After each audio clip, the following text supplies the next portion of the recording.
L'ex centrocampista del Catania, Christian Lama, che ha vestito la maglia rossa-azzurra dal 2008 al 2012 e poi nella stagione 2018-2019, è stato ingaggiato dall'Akragas.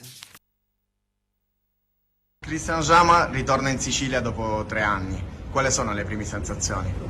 No, sono molto contento di essere un'altra volta in Sicilia, questa volta rappresentando l'Akragas.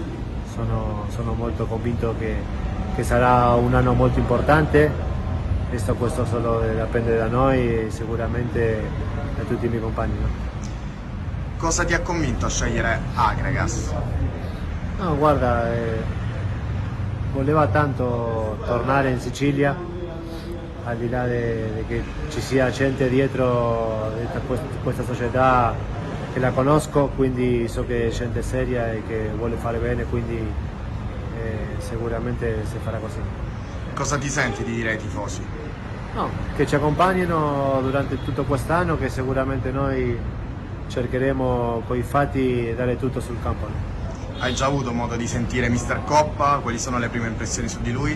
No, ancora non ho sentito Marco, sicuramente ci troveremo dopo 3 anni, un'altra volta lunedì, quindi sono molto contento. In bocca al lupo Cristian, forza Akragas. Grazie, forza.